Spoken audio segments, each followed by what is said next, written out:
Je lis au nom du Seigneur Jésus-Christ. Papa, ferme les Dieu.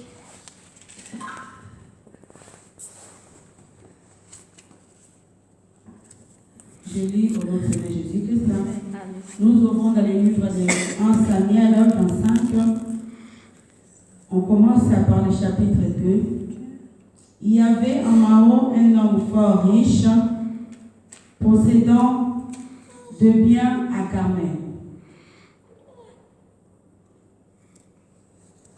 Il avait 3000 brebis et 1000 chèvres, et il s'est trouvé à Carmel pour la toute de ses brebis.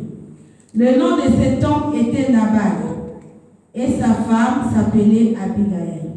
C'était une femme de bon sens et belle de figure, mais l'homme était dur et méchant dans ses actions. Il descendait des Caleb.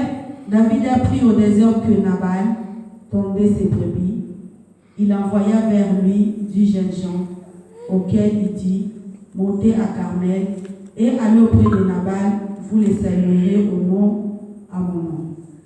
Et vous lui parlerez ainsi: pour la vie soit en paix, et que la paix soit avec ta maison, et tout ce qui t'appartient.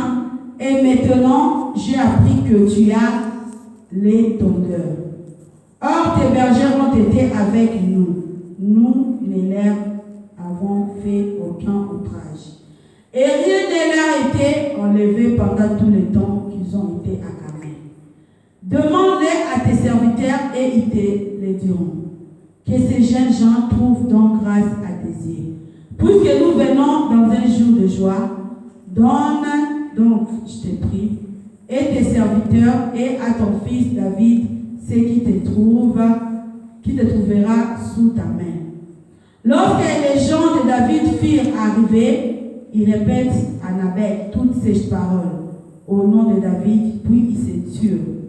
Nabal répondit aux serviteurs de David: qui est David et qui est le fils d'Israël? Il y a aujourd'hui beaucoup de serviteurs qui s'échappent dans d'autres de leur maître. Et je prendrai mon pain, mon eau et mon bétail que j'ai tué pour mes tondeurs, et je les donnerai à des gens qui sont, je ne sais d'où. Les gens de David repoussèrent Chama. Ils se retournèrent et rendirent à leur arrivée toutes ces paroles à David. Alors David dit à ces gens: que chacun de vous scelle son épée, et ils saignèrent chacun leur épée. David aussi saignit son épée, et environ 400 hommes montèrent à sa suite. Il reste 200 près du bagage. Un des serviteurs de Nabal dit: voici David a envoyé des sœurs de messagers pour saluer notre maître, qui les a rédoyés. Et pourtant, ces gens ont été très bons pour nous. Ils ne nous ont fait aucun outrage et rien nous a été enlevé tout le temps que nous avons été avec eux lorsque nous étions dans les champs. Alléluia. Là, je parle d'une femme. Là, je parle pour l'attitude d'une femme. Si je parle l'attitude d'une femme, notre thème du jour, c'est la femme de bon sens. Amen. Quand je parle de bon sens, je vois directement Abigail. Quelle est Abigail d'aujourd'hui? Quelle est l'Abigail d'aujourd'hui? Alléluia. Parce que quand on parle d'Abigail, on voit la femme au milieu des problèmes. On voit la femme qui veut se battre au milieu des problèmes. Quand je lis le livre de 1 Samuel 25, je vois comment ils ont parlé d'une femme. Il y avait des hommes au milieu d'une femme. Mais il y avait des problèmes qui s'est passé. C'est la femme qui a stoppé. C'est la femme qui a stoppé. Alléluia. Il a stoppé les problèmes qui étaient arrivés à son mari. Son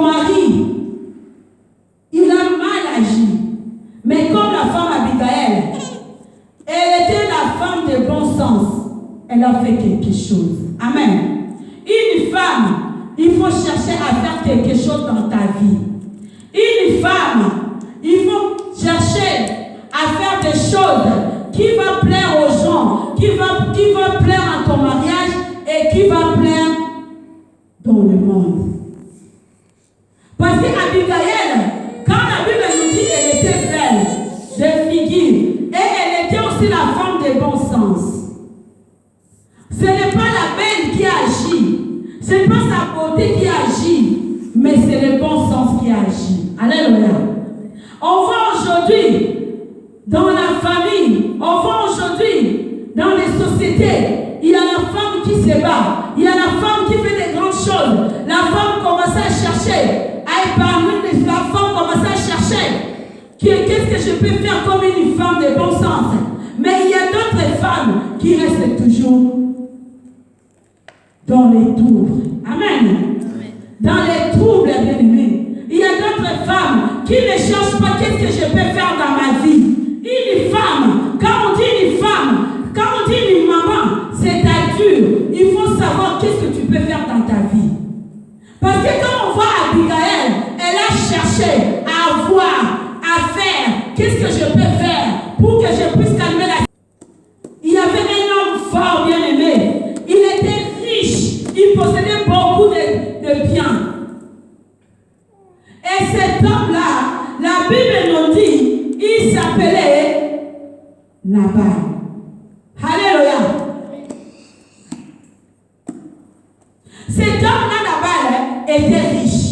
Sa femme Abigail. Mais la Bible nous dit, cet homme-là, il était méchant. C'est la Bible qui a dit. L'homme était dur et méchant dans ses actions.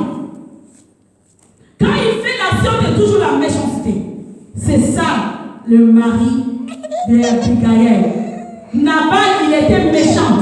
Nabal, il faisait des choses toujours qui fait mal au cœur d'Abigail. Mais Abigail n'a pas tenu ça. L'Abigail, elle a voulu toujours faire de bonnes choses. Elle a voulu toujours faire de bonnes choses. Elle a voulu toujours faire de bonnes choses. Alléluia. Elle a voulu toujours faire de bonnes choses dans son mariage, Abigail. Elle a voulu toujours qu'elle puisse faire des choses qui vont plaire à son mari. Mais son mari, malgré était méchant. Il y a aujourd'hui des femmes qui regardent toujours le comportement de son mari. Alléluia. Il dit, c'est moi, mon mari est méchant, mon mari est dur. Mais elle n'arrive pas à faire ce qui est comme une femme. Elle le fait parce qu'elle est belle. Parce que tu es belle, ma sœur. Parce que tu es belle, maman. Parce que tu es à bonne taille. Mais moi, je vais te dire une chose. C'est pas... Parce que la Bible nous dit, Abigail était une femme de belle taille. Mais ce n'est pas sa taille qui a fait qu'elle puisse convaincre David. Parce que quand Nabal, il a envoyé des gens. Pardon, David, il a envoyé des gens. David, il a envoyé des gens vers Nabal. Parce qu'il sait, David, il était serviteur de Dieu. David, il avait des gens derrière lui. Après, quand il était resté, il avait manqué. Il a dit, comme il y a un homme fort là-bas, je vais envoyer, comme il possède beaucoup de biens, je vais envoyer mes serviteurs là-bas. Peut-être là-bas, je vais trouver quelque chose. Parce que David, il avait aussi des serviteurs. Il avait aussi des gens qui nourrissent. Mais comme il manquait, il a dit, peut-être, je vais trouver quelque chose. Là, il y a Nabal. Parce que c'est un homme riche. Il a envoyé 10 serviteurs vers Nabal. Et qu'est-ce que Nabal a dit? Nabal ne voulait même pas recevoir ces gens. La Bible nous dit, il ne veut pas recevoir ces gens. Quand ils ont parti vers l'homme qui est riche, c'est David qui a envoyé. La Bible nous dit, quand ils ont envoyé, parce que David, il était dans le désert. Le désert que David habitait, c'est là où Nabal, il restait là, c'est là où il fait tomber ses brebis.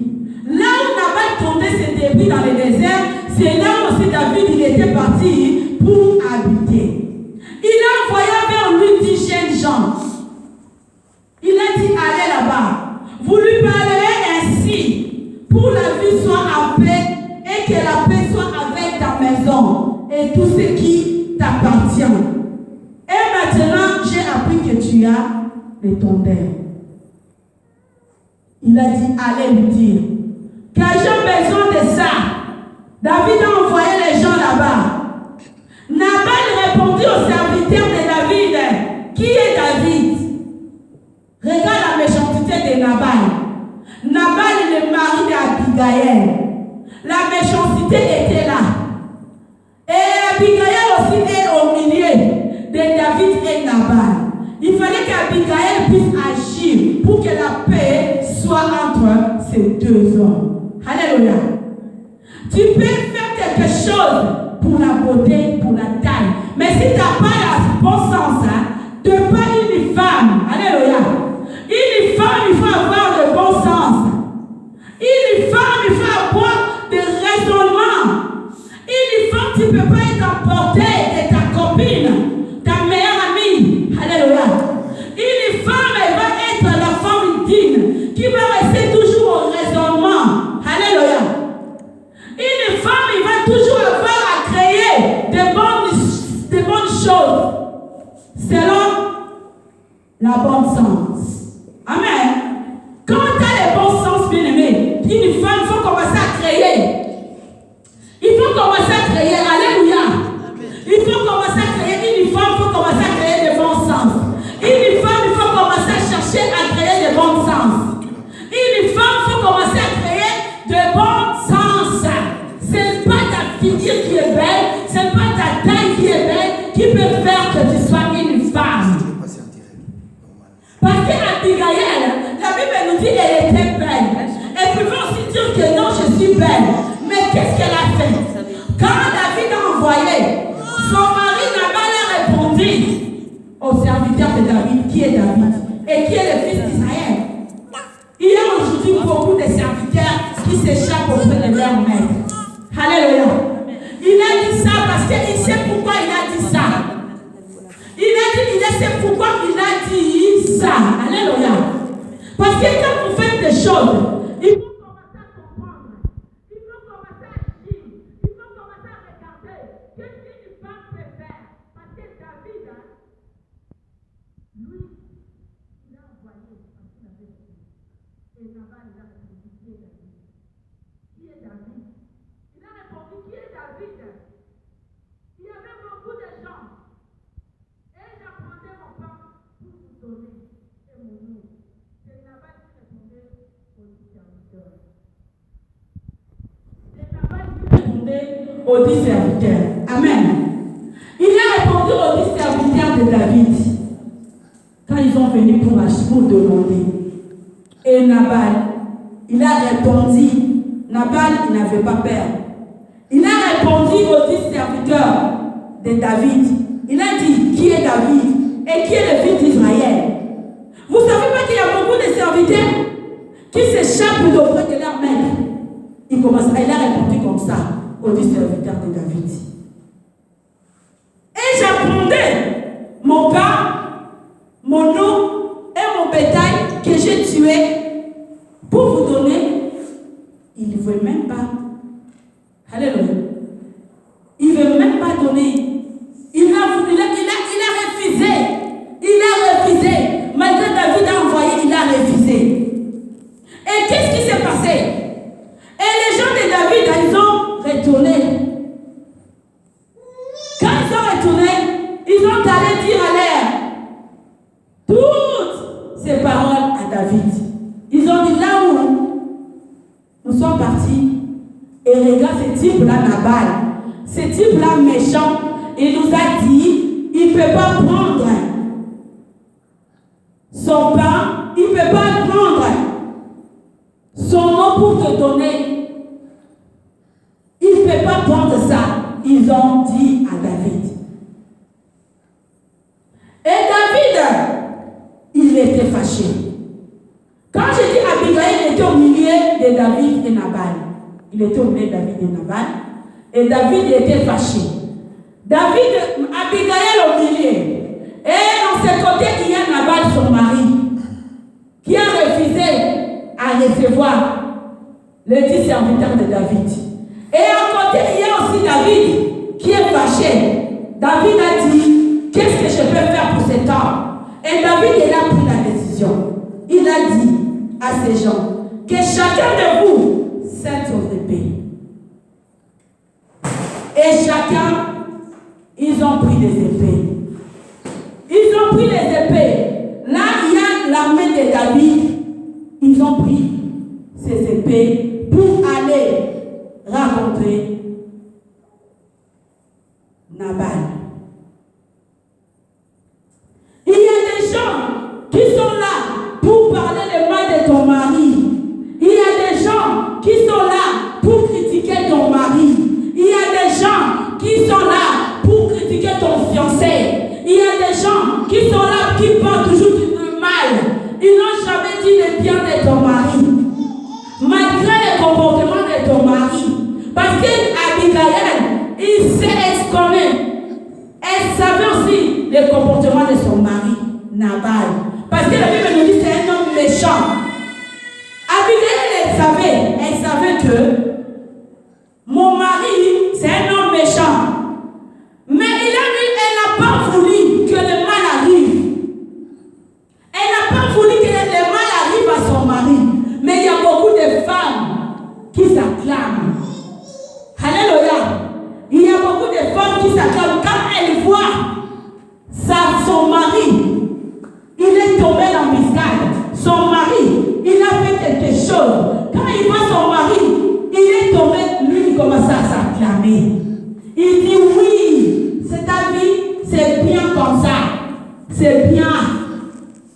David a dit, parce que quand ils ont dit qu'ils vont ramener les gens, ils vont ramener les gens pour tuer Nabal. Alléluia. Pour tuer Nabal. Et ils ont pris les choses, ils ont tout pris. Ils ont ramené. Ils ont ramené vers Nabal. Ils ont pris tout. Mais regarde, il y a une chose qui s'est passée. Quand David, il a pris ses serviteurs, il était en colère, il a ramené tout ce qui est les chars, les épées, pour aller battre Nabal. Mais il y avait un serviteur, il était comme un ange à la maison de Nabal. Alléluia. Il était comme un ange à la maison de Nabal. Et le serviteur, il est venu dire à Abigail. Femme de Nabal, voici David a envoyé du désert de messagers pour saluer notre maître, qui les a réduits. Et pourtant, ces gens ont été très bons pour nous. David était très bon. David était très bon pour Nabal. David était très bon pour Nabal, bien aimé. Mais Nabal, il a refusé. Alléluia. Mais David, il a refusé. David, il a refusé. C'est pour cela qu'il y a des choses qui se passent dans ce monde. Tu peux faire quelque chose. Mais si il n'y a pas quelqu'un qui peut te sauver, tu es libre. Dieu peut faire quelque chose. Parce que si Dieu, il a touché un serviteur de Nabal, c'était pour que Nabal soit sauvé. Qu'est-ce qui s'est passé? Quand David, il s'est fâché, il a dit à ses serviteurs, on va poursuivre Nabal. Prenez les épées, on va aller voir Nabal. Moi, maître, comment ça fait-il? J'ai envoyé les gens pour aller là-bas. Et ils ont dit que non, on ne peut pas.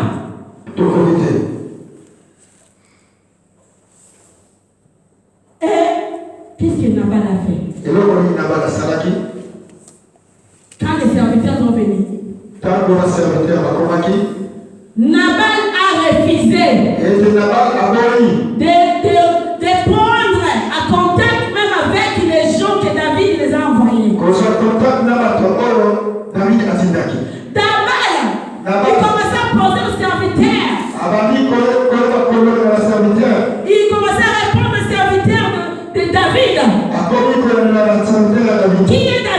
Qui est David? Qui est David? Il pose des questions avec sa méchanceté. Alléluia.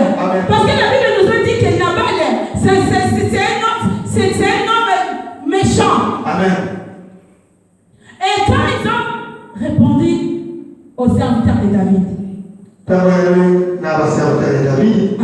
les serviteurs, ils ont retourné. Et quand ils sont arrivés, ils ont tout raconté. Toutes ces paroles à David. Et alors David dit à ces gens que chacun de vous scelle son épée. Et scellait chacun de leur épée. Et David aussi scellait son épée. Et environ 400 hommes montèrent à sa suite. Il est resté 200 près des bagages. Ils ont commencé à poursuivre Nabal. Il y avait un ange dans la maison de Nabal. Il y a un serviteur de Nabal. Il était touché. Et il était parti voir Abigail.